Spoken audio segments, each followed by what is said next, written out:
Здравейте! Здравейте, здравейте! Здравейте, колеги, радиестезисти, настоящи и бъдещи и всички тези, които се доверяват на радиестезията по различен повод. Има защо да се доверяват, да знаете.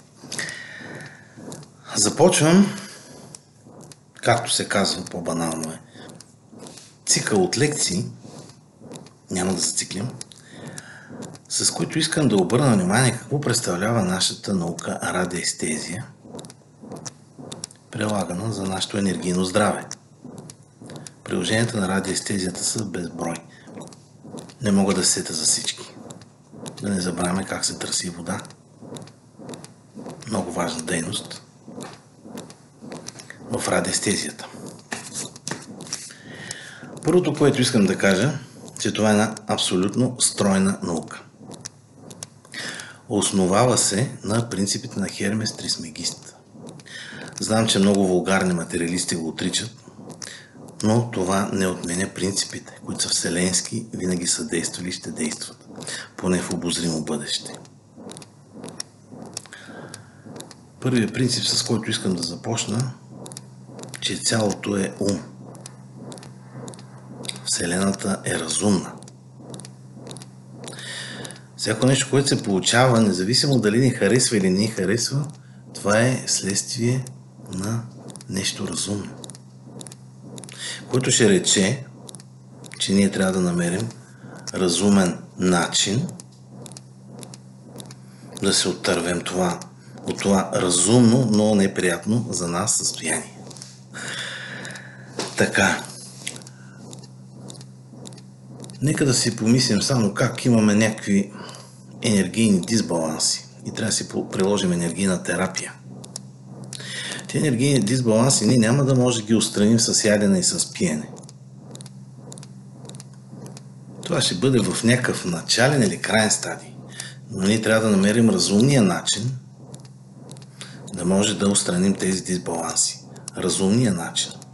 Не може да разчитаме примерно на едно просто вещество химическо, как то ще реши нашите проблеми. Това е невъзможно. Ние трябва да намерим разумния начин. Така че всички колеги, които се занимават и ще се занимават с радиестезия, това нещо трябва да си го държат в главите. Цялото е ум. Вселената е разумна. Каквото да се получи, то е следствие на някакъв разум. Даже да не е добре за нас. И ние трябва да намерим разумния начин, за да можем да отстраним тези енергийни проблеми. Негативни за нас. Другото нещо, което е важно да знаем е, че каквото е горе, това е долу. Каквото е долу, това е горе. Има различни интерпретации, но в крайна сметка мога да кажа следното. Това, което е в нашия ум, горе, това е света около нас, долу. И обратно. Като не е добре да се злоупотребява с този принцип. Не може всяко нещо, което е плод на нашето въображение, да смятаме, че то е горе и долу. Има такива неща, които не са валидни. Нищо не е в покой, всичко се движи. Всичко вибрира. Третия принцип на истината на Хермес Трисмегист. Някои му казват Бог Тот. Но това няма никакво значение. Това е този велик посветен, който ни е дал тия принципи. И ще разберете, че те действат и сега в момента, ще го усетите. Защо този принцип е много важен за нас?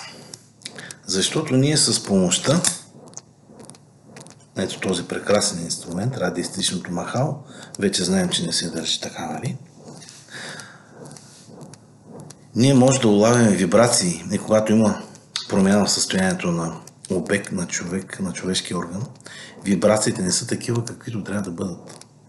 Ако нашия черен дроб трябва да излъчва на 100%, имам предвид да бъде здрав, енергийно здрав на 100%, и да даде отклонение, определено с махалото, значи има определени енергийни дисбаланси на черния дроб. Така че всяка промяна в вибрацията означава, че настъпва промяна в самия обект. Защо всичко се движи, всичко вибрира? Официалната наука отрича себе си. Как? Ние сме приели за модел на атома на Ръдърфорд. В ядрото има протони и неутрони, около него обикалят електрони на различни слоеве с съответния спин на електрони и така. Не е толкова просто, не е като да се върти нещо просто ето така. Движенията са различни. И това нещо ние трябва да знаем, че нищо в нищо не се допира. Нито един протон не се допира в електроните и в неутроните. Нито един електрон не се допира в нищо, нито в протоните, нито в неутроните, нито помежду си. Виждате, че това е вибрация и целият свят, цялата Вселена се гради на вибрацията. Ако няма вибрация, няма да има Вселена. Ето това е добре да го разберат вулгарните материалисти, за да може да стигнем до една определена истина. Всичко на този свят вибрира и излъчва, има свои вълни. И промяната на тези вълни означава, че се променя нещо в самия обект. Принцип на полярността. Какъв пример да вземем? Нека да вземем горещо и студено. От едната страна е горещо, от другата е студено. И двете неща ги има. Едното без другото не може. Ако няма студено, няма да знаем, че има горещо и обратно. И много други примери. Вие сами може да си спомните, да си измислите, не точно да измислите, много такива примери. Принципа на полярността. И пряко свързания с него принцип на ритъма. Между двата полюса винаги има някакъв ритъм. Който е виждал океански приливи и отливи. От една страна имаме прилив, от друга страна имаме отлив. При отлива съвсем спокойно може да ходим по океанско дъно. При прилива няма да е така, защото това ще бъде запълнено с вода от океана. Но между прилива и отлива, крайните им части, има един ритъм. Не се сменят едновременно нещата. Просто има един ритъм. Може да се каже, че това е принципа на махалото, когато се влее по този начин.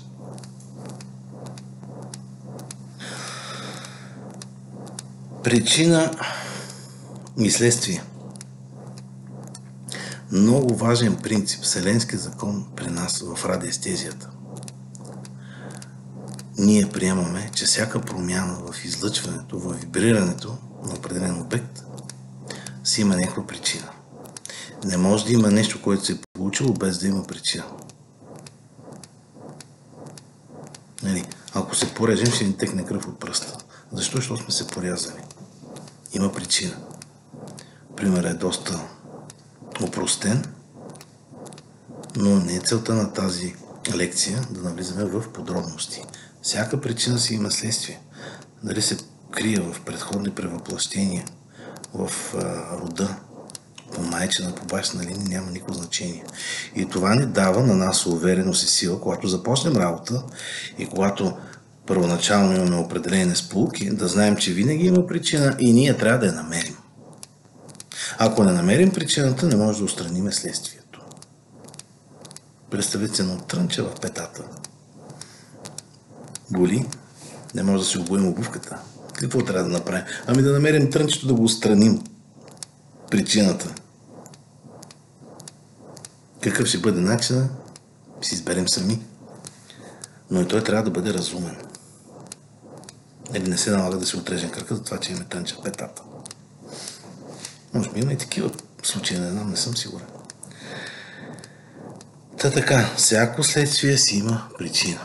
Всяка причина поражда следствие. Според квантовата механика, това не е съвсем предмет на лекцията, но понеже ние сме пресечната точка на миналото и бъдещето,